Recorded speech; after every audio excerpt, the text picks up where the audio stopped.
El cuestionario de St. George es el último cuestionario que vamos a revisar en nuestra unidad. Es un cuestionario autoinformado, es un cuestionario bastante largo que busca evaluar la calidad de vida de los pacientes que tienen trastornos respiratorios crónicos. Es un cuestionario que se desarrolló para pacientes que tenían diagnóstico previo de asma y de EPOC. En 1993 se hizo la traducción del cuestionario y se adaptó hacia el idioma español. En México, el cuestionario ya ha sido transculturizado y se puede aplicar con bastante fiabilidad a los pacientes mexicanos.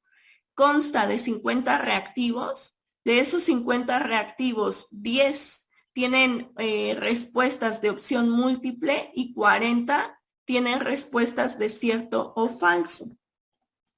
Va a evaluar 3 categorías grandes, que son los síntomas, las actividades del paciente y el impacto que estos síntomas y que el padecimiento respiratorio ocasiona en el funcionamiento social o psicológico del paciente. Aquí podemos observar cómo se construye el cuestionario de St. George. Este cuestionario tiene también la característica de evaluar todos estos dominios en el último año. Es importante que cuando iniciamos el cuestionario le hagamos hincapié al paciente de que tiene que responder cada uno de los incisos en función del último año. Y finalmente le vamos preguntando si ha tenido tos, si ha tenido expectoración, si ha tenido sensación de falta de aire, sensación de ruidos en el tórax o sibilancias, si ha tenido ataques respiratorios en el último año.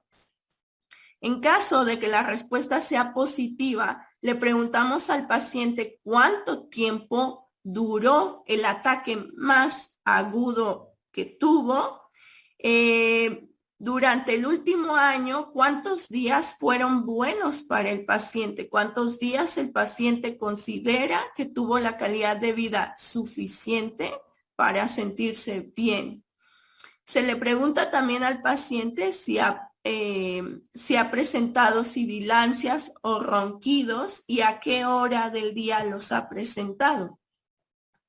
En la sección 2, se evalúa en este caso las sensaciones que tiene el paciente y el impacto que tiene el paciente.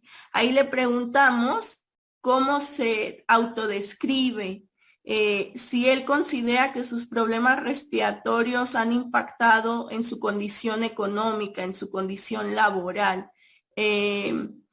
Y evaluamos también la movilidad que tiene el paciente, cuánta limitación presenta el paciente a causa de los síntomas respiratorios en su movilidad, si puede moverse dentro de casa, bañarse, caminar, subir un tramo de escaleras, hacer algún deporte o jugar. Evaluamos también cuánto impacto tiene la tos en el paciente y cuánto impacto tiene la disnea, en qué situaciones anatómicas y en qué situaciones cotidianas presenta más molestia el paciente. Evaluamos también si el paciente en público siente que los síntomas respiratorios limitan el rol y la participación que tiene en los actos públicos. Si cuando está hablando en público tiene sensación de opresión, si cuando está hablando en público tiene sensación de disnea, si el paciente presenta tos y esto lo limita. Evaluamos también ¿qué perspectiva tiene el paciente respecto a su medicación? ¿Él considera que esa medicación le ayuda? ¿Él considera que es vergonzoso utilizar los medicamentos en público o si estos medicamentos le producen efectos desagradables y qué tanto afectan los medicamentos a su calidad de vida. Evaluamos la manera en la que los síntomas respiratorios afectan las actividades del paciente, es decir, si los síntomas respiratorios retrasan la ejecución de las actividades cotidianas del paciente. Y evaluamos cómo los síntomas respiratorios pueden afectar la ejecución de las actividades de ocio y de las actividades deportivas del paciente. Es decir, si el paciente puede salir a jugar, salir a divertirse, salir de casa para ir de compras, salir a hacer el trabajo de casa, o si el paciente por los síntomas respiratorios ni siquiera tiene la seguridad de alejarse de casa.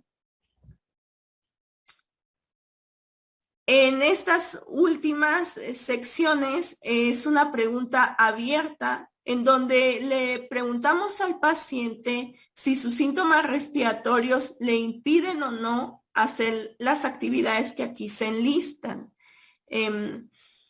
Y finalmente se deja también una opción abierta en donde se contempla que el paciente pueda responder con sus propias palabras la limitación que experimenta en actividades que para él son importantes, pero que quizás no están incluidas en el cuestionario. Probablemente por los roles sociales que el paciente tenga, quizás debe ejecutar actividades que aquí no están descritas. Y para eso se creó este último espacio que es en blanco. El cálculo del puntaje de St. George es un cálculo complejo que una vez que se aprende puede ser sencillo. Para el componente de los síntomas se van a sumar todos los puntajes que obtiene el paciente en la parte 1 del cuestionario. Se va a dividir entre 662.5, que es una constante, y se va a multiplicar por 100. En las actividades se va a sumar el puntaje obtenido de la sección 2 y de la sección 6, se va a dividir entre 1209.1 y se va a multiplicar por 100.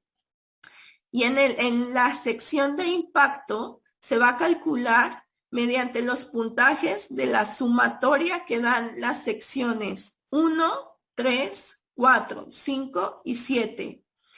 Todo eso se va a dividir entre 2.17 y se va a multiplicar por 100. Y el total de la suma del puntaje de las tres categorías se va a sumar todo, se va a dividir entre 1989.4 y se va a multiplicar por 100. Ese es el resultado total del St. George. Esa es la calificación total que tiene el paciente en este cuestionario.